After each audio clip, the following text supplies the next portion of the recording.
നമസ്കാരം. എല്ലാ സജ്ജനങ്ങൾക്കും സന്ധ്യാദീപത്തിലേക്ക് സ്വാഗതം.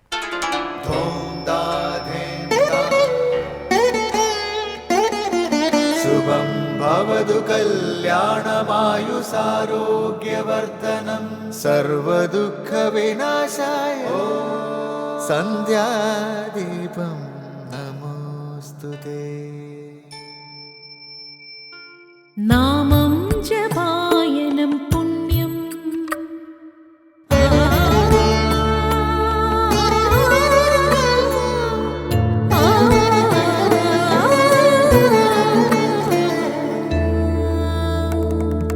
നാമം ജപായനം പുണ്യം നിരുപമദീപാങ്കുരം പോലെ സ്വരശ്രുതിലയവരമതുലം ദീവാങ്കണം മോക്ഷസംഗീതസാരം നീളും വഴിത്താരയിൽ ജീവതാരം മന്ത്രാലാപം മായാവിൻ നിൻ പ്രസാദം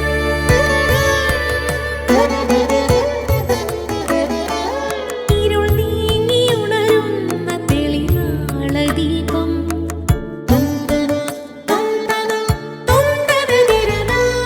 ഇരുൾ നീങ്ങിയുണരുന്ന തെളിനാളദീപം പ്രണവാമൃതം ചൊരിയുന്ന ദീപം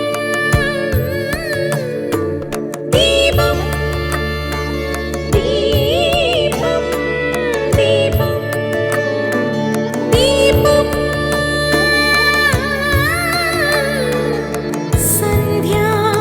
സന്ധ്യാദീപം. ശ്രീരാമപാദഭക്തപ്രവര കേട്ടാലും നീ സച്ചിദാനന്ദമേകമദ്വയം പരബ്രഹ്മം നിശ്ചലം സർവോപാധി നിർമുക്തം സത്താമാത്രം നിശ്ചയിച്ചറിഞ്ഞുകൂടാതൊരു വസ്തുവെന്നു നിശ്ചയിച്ചാലും ഉള്ളിൽ ശ്രീരാമദേവനെ നീ നിർമ്മലം നിരഞ്ജനം നിർഗുണം നിർവികാരം സന്മയം ശാന്തം പരമാത്മാനം സദാനന്ദം ജന്മനാശാദികളില്ലാതൊരു വസ്തു പരബ്രഹ്മമീ ശ്രീരാമദേവനെന്നറിഞ്ഞുകൊണ്ടാലും നീ.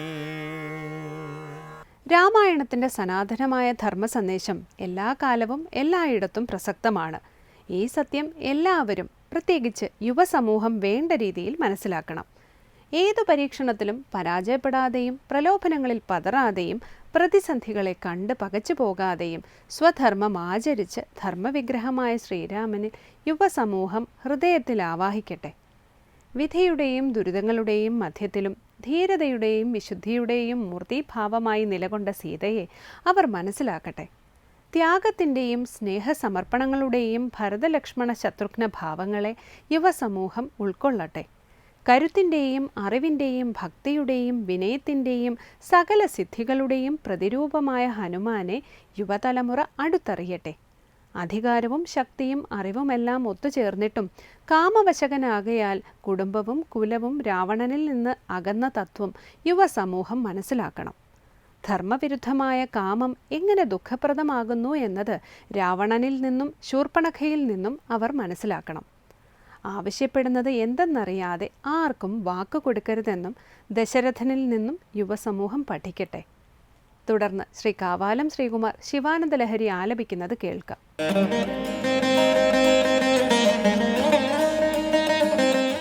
ത്വമേകോ ലോകാനാം പരമഫലദോ ദിവ്യപദവീം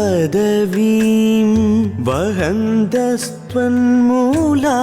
പുനരപി ഭജന്തെ ഹരിമുഖാഃ കിയദ്വാ ദാക്ഷിണ്യം തവ ശിവമദാശാ ച കിയതി കദാ വാ മദ്രക്ഷാം വഹസി കരുണാ पूरितदृशा त्वमेको लोकानां परमफलदो दिव्यपदवीं वहन्तस्त्वन्मूलां पुनरपि भजन्ते हरिमुखाः कियद्वा दाक्षिण्यं तव शिवमदाशा च कियती कदा वा मद्रक्षां वहसि करुणा पूरितदृशा. അടുത്തതായി ശങ്കര സ്തോത്രാമൃതം. മംഗളസ്വരൂപനായ അല്ലയോ പരമേശ്വര, സർവലോകർക്കും പരമമായ മോക്ഷപദവി വരെ പ്രദാനം ചെയ്യുന്നത് ഏകനായ അങ്ങാണ്. നീയാകുന്ന സകല കാരണത്തെ ആശ്രയിച്ച് മഹാവിഷ്ണു തുടങ്ങിയ സകല ദേവതകളും ഭജിക്കുന്നു. നിന്റെ അനുഗ്രഹം കൊണ്ടാണ് എല്ലാ ദേവതകൾക്കും ദിവ്യ പദവികൾ ലഭിക്കുന്നത്. അങ്ങനെയുള്ള ശ്രീ പരമേശ്വരനെ പ്രാർത്ഥിക്കുന്ന ശ്രീ ശങ്കരാചാര്യ രചിച്ച ശിവാനന്ദ ലഹരിയിലെ 17-ാം ശ്ലോകമാണ് ഇന്ന് ശങ്കര സ്തോത്രാമൃതത്തിൽ സ്വാമി ചിദാനന്ദപുരി വ്യാഖ്യാനിക്കുന്നത്.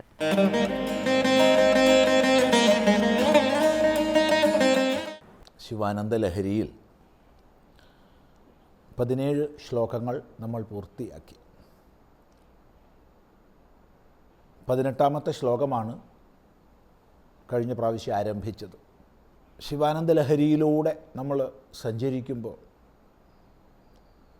പരാഭക്തിയുടെ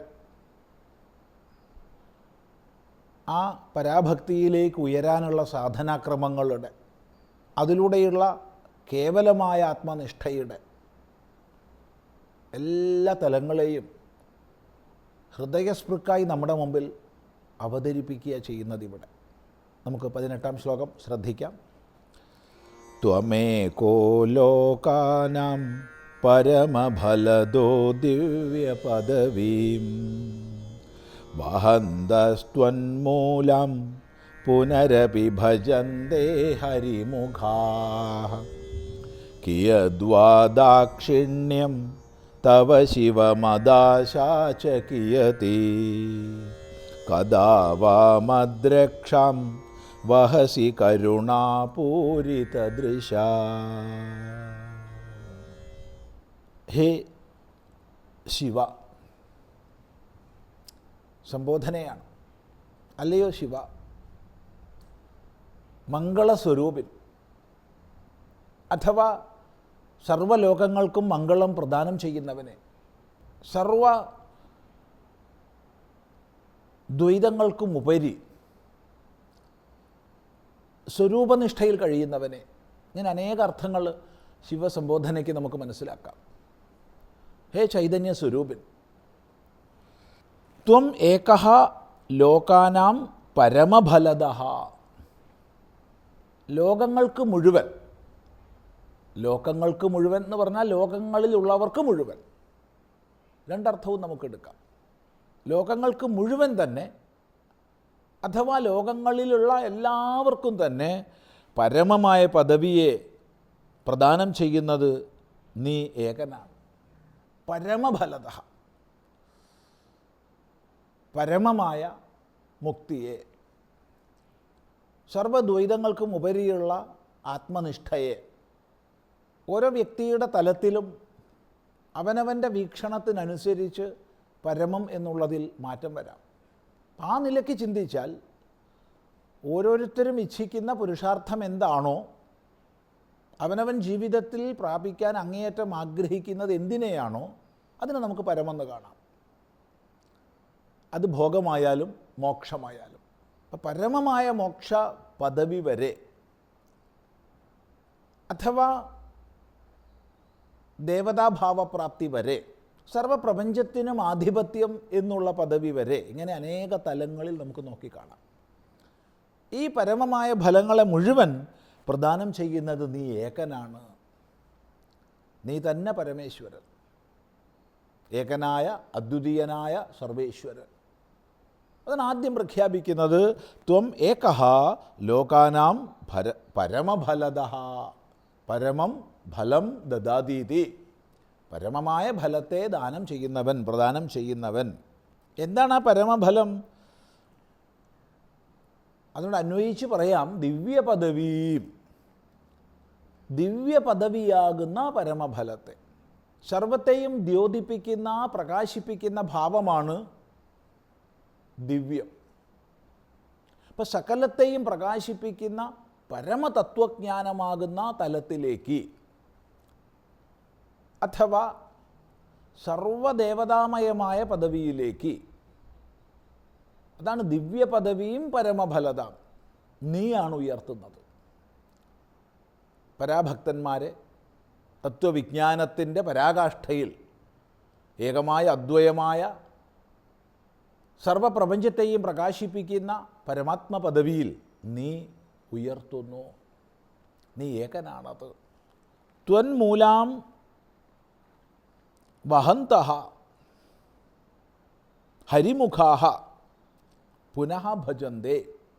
നിൻ്റെ മൂലത്തെ ആശ്രയിച്ചുകൊണ്ട്, നീയാകുന്ന സർവകാരണത്തെ ആശ്രയിച്ചുകൊണ്ട് ഹരിമുഖാഃ, ഹരി തുടങ്ങിയവർ, ഹരി മഹാവിഷ്ണു, മഹാവിഷ്ണു തുടങ്ങിയ സകല ദേവതകളും നിന്നെ മൂലമാക്കി ഭജിക്കുന്നു. ത്വന്മൂലാം ഭജന്തേ.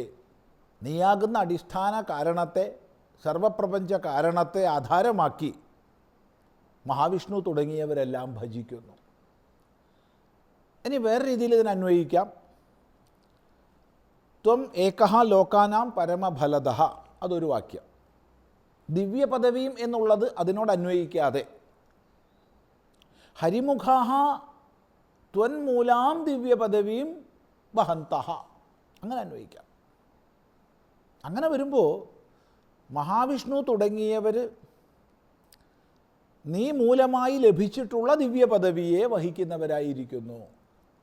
താത്പര്യം, മഹാവിഷ്ണു തുടങ്ങിയ ദേവതകൾക്ക്, ബ്രഹ്മാവാകട്ടെ വിഷ്ണുവാകട്ടെ ഇന്ദ്രനോ യമനോ വായുവോ ആരോ ആവട്ടെ, എല്ലാ ദേവതകളും പരമാത്മ മഹിമയാൽ ദിവ്യത്വത്തെ പ്രാപിച്ചവരാണ്. ഏകനും അദ്വിതീയനുമായ പരമാത്മാവിൻ്റെ, പരമേശ്വരൻ്റെ ഭാവങ്ങളാണ് സകല ദേവതകൾ. അങ്ങനെ വരുമ്പോൾ വിഷ്ണു തുടങ്ങിയ ദേവതകൾ ദിവ്യ പദവിയെ പ്രാപിച്ചിരിക്കുന്നു. വഹന്തഃ, വഹിക്കുന്നവരായിരിക്കുന്നു. എങ്ങനെയാണ് ആ ദിവ്യ പദവി? ത്വന്മൂലാം ദിവ്യ പദവി, നീ മൂലമായിട്ടുള്ള ദിവ്യ പദവിയെ, നിൻ്റെ അനുഗ്രഹം കൊണ്ടാണ് സകല ദേവതകൾക്കും സകല ദിവ്യ പദവികളും ലഭിച്ചിട്ടുള്ളത്. അങ്ങനെയുള്ളതിനെ വഹിക്കുന്നവരായിട്ട് പുനരപി ഭജന്തേ, വീണ്ടും ഭജിക്കുന്നു. സദാസമയവും എല്ലാ ദേവതകളും ഹേ ഭഗവാനെ നിന്നെയാണ് ഭജിക്കുന്നത്. ഇവിടെ നമ്മൾ ശ്രദ്ധിക്കേണ്ടുന്നൊരാശയം, ശൈവ ദൃഷ്ടിയിൽ ശിവൻ എന്ന് പറയുന്നതും വൈഷ്ണവ ദൃഷ്ടിയിൽ വിഷ്ണു എന്ന് പറയുന്നതും ഒരേ പരമാത്മാവിനെ തന്നെയാണ്. അപ്പോൾ വൈഷ്ണവമായ ദൃഷ്ടിയിൽ വിഷ്ണുവിൻ്റെ അനുഗ്രഹത്താൽ ശിവൻ തുടങ്ങിയ ദേവതകൾ സകലത്തെയും ഭരിക്കുന്നു എന്ന് പറഞ്ഞാലും, ശൈവമായ ദൃഷ്ടിയിൽ വിഷ്ണു തുടങ്ങിയ ദേവതകൾ സകലത്തെയും ധരിക്കുന്നു എന്ന് പറഞ്ഞാലും അവിടെ കലഹത്തിൻ്റെ ആവശ്യമില്ല. ഈ വിഷയം പ്രത്യേകം ശ്രദ്ധിക്കേണ്ടതാണ്. അല്ലാത്ത പക്ഷം നമ്മളും ശൈവ വൈഷ്ണവാദി പക്ഷപാതിത്വത്തിലും കലഹത്തിലും പെട്ടുപോകും. അതുകൊണ്ട് ഈ ധാരണ നമ്മുടെ ഉള്ളിൽ എപ്പോഴും വേണം. താത്പര്യം, സകല ദേവതകളും അവരവരുടെ ദിവ്യ പദവിയെ ഹേ ഭഗവൻ നിൻ്റെ അനുഗ്രഹ ഫലമായിട്ടാണ്, അഥവാ നിന്നെ അറിഞ്ഞതിൻ്റെ, പൂജിച്ചതിൻ്റെ മഹിമാഭാവമായിട്ടാണ് നേടിയിട്ടുള്ളത്, വഹിക്കുന്നത്. അവർ തുടർന്നും നിന്നെ തന്നെയാണ് ഭജിക്കുന്നത് എന്ന് പറയുകയാണ്. ഈ ഒരു ആശയത്തെ പ്രഖ്യാപിച്ചുകൊണ്ട് തൻ്റെ അവസ്ഥയിലേക്ക് എത്തുന്നു. അടുത്ത പാദത്തിൽ അത് നമുക്ക് തുടർന്ന് പഠിക്കാം.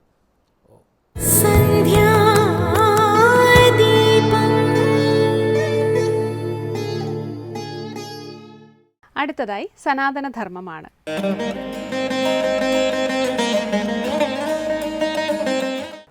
ഓം അമൃതേശ്വരിയെ നമഃ. മനുഷ്യജന്മം ഒരു മഹാഭാഗ്യമാണ്. നമ്മുടെ ഉള്ളിൽ കുടികൊള്ളുന്ന അനന്തമായ ശക്തിയെക്കുറിച്ച് ആചാര്യന്മാർ നമ്മെ ഓർമ്മിപ്പിക്കാറുണ്ട്.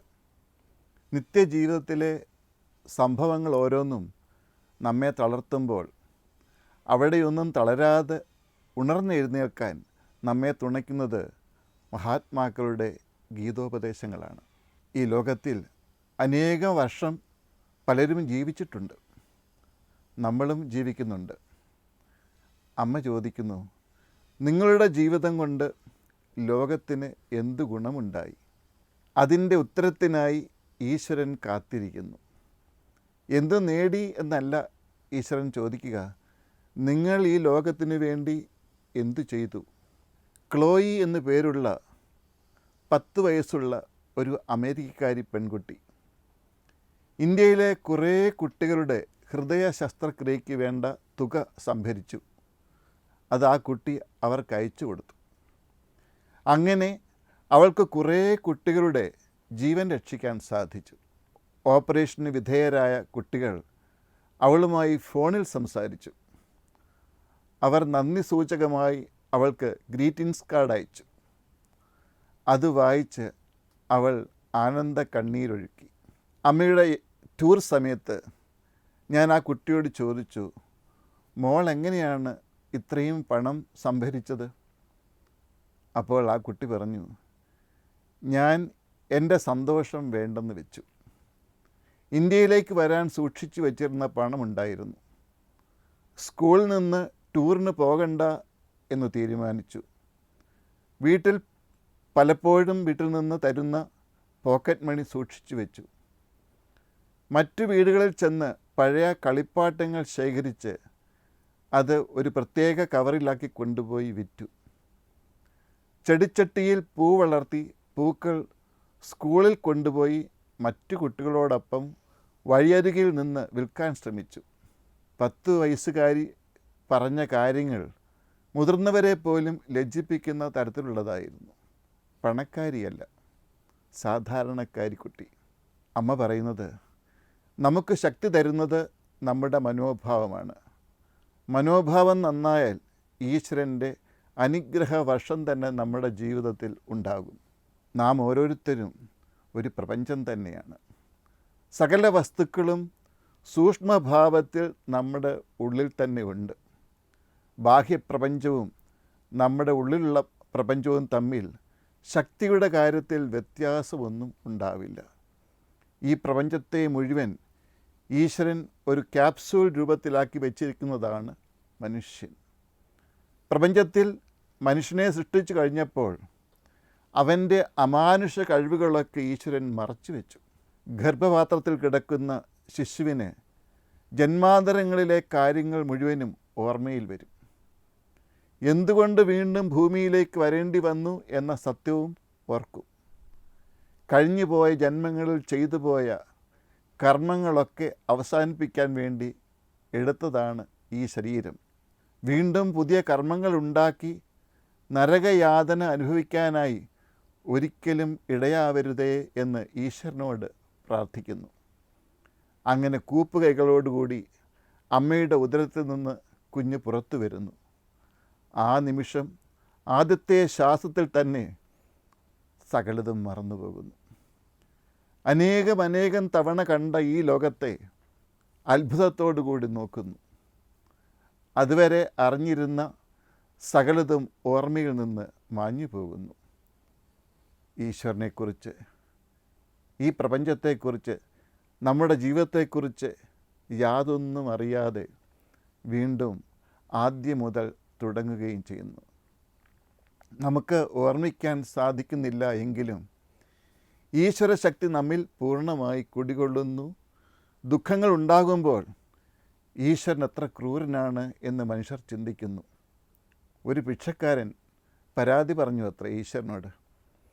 പ്രാർത്ഥിച്ചിട്ട് കിട്ടിയത് ഒരു ഭിക്ഷാപാത്രം മാത്രം. തൻ്റെ കയ്യിലിരിക്കുന്ന ഭിക്ഷാപാത്രത്തിൽ പതിച്ചിരിക്കുന്ന വിലപിടിച്ച രത്നങ്ങളെക്കുറിച്ച് അറിയാതെ ഭിക്ഷക്കാരൻ ചിന്തിക്കുകയാണ്, എന്തൊരു ക്രൂരനാണ് ഈശ്വരൻ. ആ ഭിക്ഷാപാത്രത്തിന് കോടിക്കണക്കിന് രൂപയേക്കാൾ മൂല്യമുണ്ട് എന്ന് അയാൾക്കറിയില്ല. അതേപോലെയാണ് ഈ ശരീരം. എത്ര അമൂല്യമാണെന്നറിയാതെ മനുഷ്യർ ജീവിക്കുന്നു. ഇതിനെ ഭിക്ഷയാചിക്കാനായി കൊണ്ടു നടക്കുന്നു. അതിനുള്ളിലുള്ള അമൂല്യമായ പലതും നമ്മുടെ ശ്രദ്ധയിൽ പെടാത്തതുകൊണ്ട് ജീവിതം മുഴുവനും യാചകരായി കഴിയുന്നു. ഓരോ സമയത്തും ഓരോ രീതിയിൽ യാചിക്കുന്നുവെന്നേ ഉള്ളൂ വ്യത്യാസം. ജീവിത വിജയത്തിന് ആദ്യം നമ്മുടെ ശരീരത്തിൻ്റെ അനുഗ്രഹം വേണം. ഈശ്വരനെ അറിയാനും പരമഹംസ പദത്തിലെത്താനും അതിൻ്റെ സഹായം വേണം. ഈ ലോകത്തിൽ ഭൗതികമായും ആത്മീയമായും വിജയം വരിക്കാൻ ശരീരത്തിൻ്റെ അനുഗ്രഹം വേണം. ശരീരത്തിനോട് അനാദരവ് കാണിക്കരുത്, ശരീരത്തിനെ പീഡിപ്പിക്കരുത്, ആരോഗ്യം ശ്രദ്ധിക്കണം, പരിശുദ്ധി ശ്രദ്ധിക്കണം. ഈശ്വരൻ്റെ ശക്തി മുഴുവനും ഈശ്വരൻ മനുഷ്യൻ്റെ ഉള്ളിൽ തന്നെ ഒളിപ്പിച്ചു വെച്ചു. ജനിച്ചപ്പോൾ മുതൽ മനുഷ്യൻ അതാണ് അന്വേഷിക്കുന്നത്, ആനന്ദസ്വരൂപനായ ഈശ്വരനെ. പക്ഷേ ആനന്ദത്തിൻ്റെ ഉറവിടം ഉള്ളിൽ തന്നെ ഉണ്ട് എന്ന് അവസാന കാലം വരെ അറിയാൻ സാധിക്കാതെ പോകുന്നു. ഇവിടെയാണ് നമ്മുടെ ജീവിതത്തിൽ ഗുരുവിൻ്റെ പ്രസക്തി. ഗുരു ഒരു മഹാത്ഭുതമാണ്. മഹാത്ഭുതങ്ങൾ നമുക്ക് സുപരിചിതങ്ങളാണ്. പക്ഷേ ഇവയേക്കാളെല്ലാം ഏറെ മഹത്തരമായ 7 വിസ്മയങ്ങൾ നമ്മിലുണ്ട്. നാം അവയെ കാണാതെ, ശ്രദ്ധിക്കാതെ, വിലമതിക്കാതെ അവഗണിക്കുന്നു. നമുക്കേറ്റവും പ്രിയപ്പെട്ട മഹാവിസ്മയങ്ങൾ നമ്മോട് നേരിട്ട് ബന്ധപ്പെട്ടിരിക്കുന്നു. നമുക്ക് അവശ്യം ഉപകാരപ്രദമായ അവ തന്നെയാണ് നമ്മുടെ ജീവിതത്തിൽ സന്തോഷത്തിൻ്റെ പൂത്തിരി കത്തിക്കുന്നതും നമ്മുടെ ജീവിതത്തിൽ ഉണർവ് സമ്മാനിക്കുന്നതും. ആ മഹാവിസ്മയങ്ങളുടെ നിര കാണാൻ, കേൾക്കാൻ, രുചിക്കാൻ, ഗന്ധമറിയാൻ, സ്പർശനസുഖമറിയാൻ, സംവേദിക്കാൻ, ചിരിക്കാൻ, സ്നേഹിക്കാൻ, സ്നേഹിക്കപ്പെടാൻ, ജീവിതത്തിൽ തുടരാൻ എല്ലാം നമുക്ക് സാധിക്കും. നമുക്ക് കിട്ടിയ അമൂല്യമായ അത്യപൂർവമായ സമ്മാനമാണ് ഈ ശരീരം.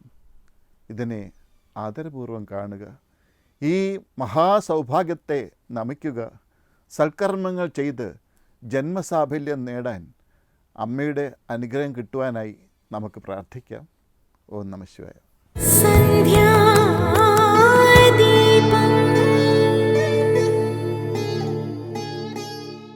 തുടർന്ന് ദീപാരാധനയാണ്. ക്ഷേത്ര സന്നിധിയിലെത്തി മംഗളാരതി തൊഴുത് ഇന്നത്തേക്ക് മടങ്ങാം. എല്ലാവർക്കും നമസ്കാരം.